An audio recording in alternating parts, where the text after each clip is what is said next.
These are examples of work done by two of our students that did GCSE art.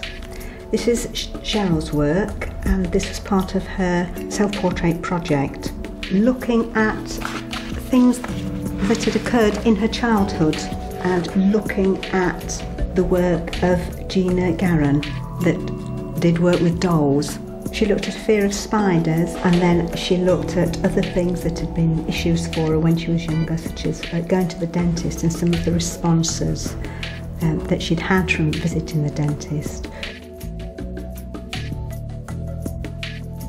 They are experimental, they're playful, they produce things that are unique, and they become very focused and engaged in what they're doing. Have we made a sphere? We made a Darth Vader, Darth Star. A Dove Star. It's solid. It's solid. It is a bit like, it's like Danny was saying earlier, it's a bit like a planet, isn't it? Yeah. Sphere. Well done. That's it. That's the word that says sphere. Well done. Excellent. Today. Very good. By allowing the students to go in whatever direction they need to go after initially stimulating a certain response, it gives them opportunities to make choices and to make decisions. Then whatever they make is uniquely theirs, and that increases their confidence, their self-esteem, and ultimately is empowering. It's something that they can take right through their lives, not just for today or not just for the art session. Zach's probably the most able in our class. He's very, very artistic. He's fantastic. Doing some art. I made this Darth Star was slipped in there means Darth Vader. Thomas tends to work with Zach a lot. The sphere. Occasionally. It's more old. Luke's got selective speech, so obviously everything we do we have to sign to him. What will Luke do to the balloon? We will pop it, yeah. Good talking, Luke. Danny's alien, so everything you try and do will be an alien. So it's easier, instead of saying we're going to build this sphere, we're going to build a sphere planet. In the base of a planet, and things are the same as a planet. And then Danny's like, great, brilliant. Zoom out, zoom in, zoom out, zoom in, zoom out, zoom in, zoom out, zoom in, zoom out. And anyway. When you first start, it's a little bit difficult until you've sat and observed. Like you can say the wrong word, and so, like Zach might get upset or Danny might get upset. So it's really good that we've worked together, because I've been with these four since September, so you know what makes them happy, what makes them sad, what they enjoy the most, and we've got a really good relationship. So I enjoy it myself. Like they're my little mates, so I won't change them for the world. What we're trying to do in this particular lesson is, we're working on things like balance, coordination, self in space, but also we're promoting communication, and we're using dance and movement to facilitate that. We've also got particular aims for the children. There's a boy called Cam. He can't sit still, he can't relax. He's going all the time, and his aim was to be able to relax at the end of the session for 4 minutes. That was his aim. That's taken 6 months. We have achieved that now, but it's been a long process. We've got Curtis in the group, who has a particular relationship with Cam, and this is why we've put him in the group. He was displaying inappropriate behaviour constantly in the classroom. It was becoming a big problem, really disruptive. So we kind of use this session as a way for him to be with Cam, but we don't hug, we don't kiss him, we don't touch him. Richard is a very anxious individual, finds anything he does very scary, gets very upset easily, can be aggressive. but likes music.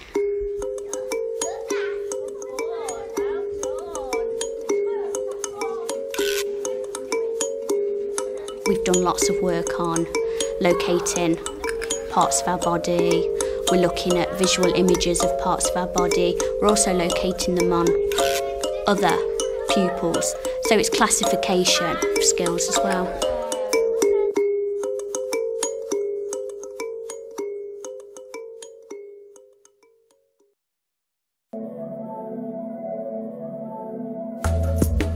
Kaylee's been really thrilled to have one of her pictures chosen to be shown at the Victoria and Albert Museum.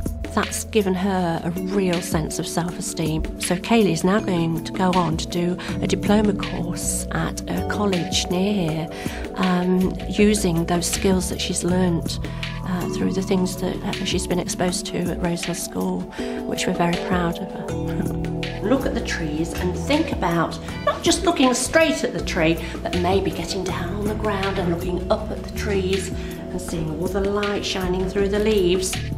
All of the group decided that they liked doing the very close-up macro shots.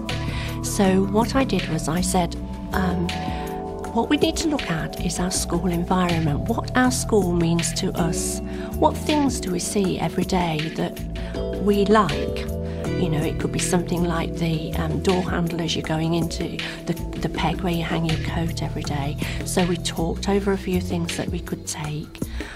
Then all of the students, including Kaylee, went out with a camera and they took as many shots as they were able to of things that they liked. And I sent them out quite freely on their own. There wasn't any input from the staff. And they came back with these wonderful sets of images that we then thought, now how can we display these? What would be a nice way? And actually Kaylee came up with the idea of doing very small pictures and sticking them on to make a whole. And she produced a wonderful, wonderful picture. And the other students looked at Kaylee's picture and were inspired by it, if you like, and they have all done smaller versions of the same thing. So it's their bird's eye view, really, on what is important to them in their own environment. I went to mainstream school and I didn't cope very well, so I had to come to a special school. And you wouldn't have recognised me 3 years ago. I didn't used to talk and I used to get very angry because I didn't understand what was happening. And Rosehill really helped me to come through. I used to be really, really anxious, and the staff helped me understand my anxieties and why I used to get anxious. I used to trash classrooms, break things and throw things around and run around screaming. When Kaylee first came into our group, she was a very anxious young lady, and small things used to quite upset her.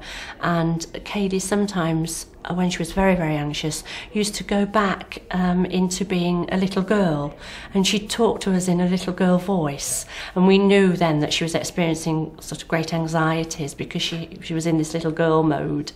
But very gradually, as her confidence has built, we don't see that, we saw it less and less, and now obviously Kaylee doesn't need to do that because she copes in other ways now. She knows that she's got people she can go and talk to if she's got any worries, and we've encouraged that along the way, and so we don't see that sort of personality from Kaylee now, although I'm sure she does have anxieties, but she is able to cope with them much better now. We're all very proud actually of what Kaylee has achieved. Just started coping better and better every single day with the structure of the school and the structure of the lesson times. Everything's really structured, so I started to cope much better with that. Wrote all things down and what's going to happen in the day and different times and stuff, and then have the blackboard and I used to have a picture board so you could stick pictures on, so then I knew what was coming up next and take it around with me. It helped me understand what was going to happen. We started doing digital photography in 16+ and really got into doing that.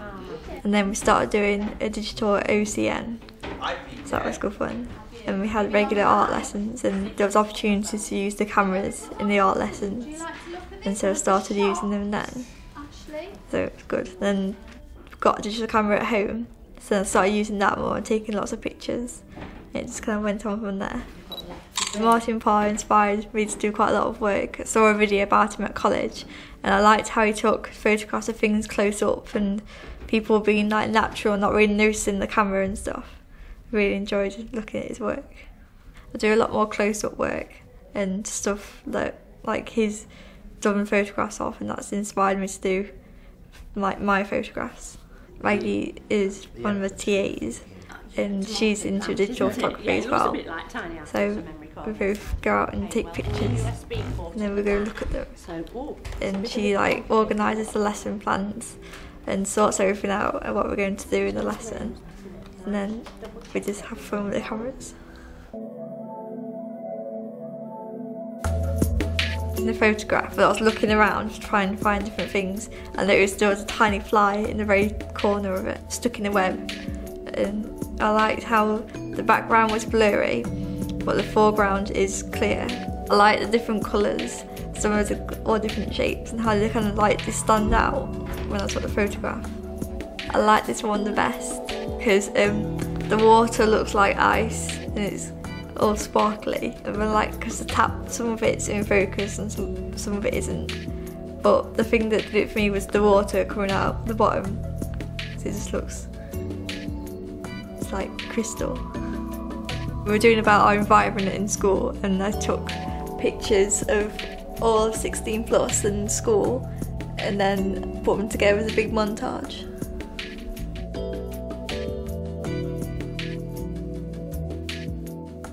There was a boy called Luke and I helped him take photographs and he really enjoyed doing that.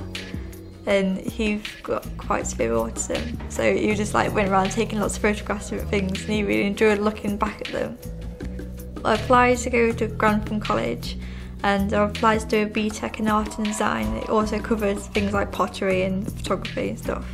And I went for my college interview last week and they said they wanted me to do the art and design diploma instead of doing the BTEC, which is like a level up.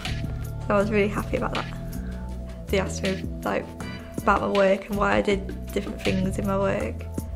Nerve-wracking. It was okay. Yeah, there've been bad days and there've been fantastic days, but this job is fantastic and you've got to have the passion in your heart, because I'm not going to sit here and say, oh yeah, the kids are great, they come and love you. I mean, we've had chairs thrown, tables thrown, but unless that passion's not in your heart, I don't think you should work with kids in mainstream or at Rosehill. Both is the same, you've just got to have the passion to do it.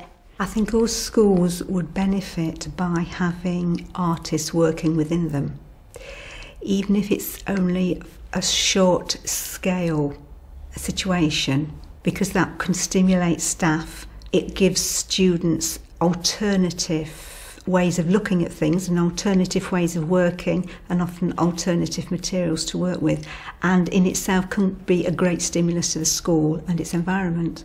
Art can be used quite powerfully as an alternative way of communicating. It's another form of expression. You know, it can sometimes help people to kind of express their anger or their happiness or sadness, which they perhaps couldn't do in any other way. Cut!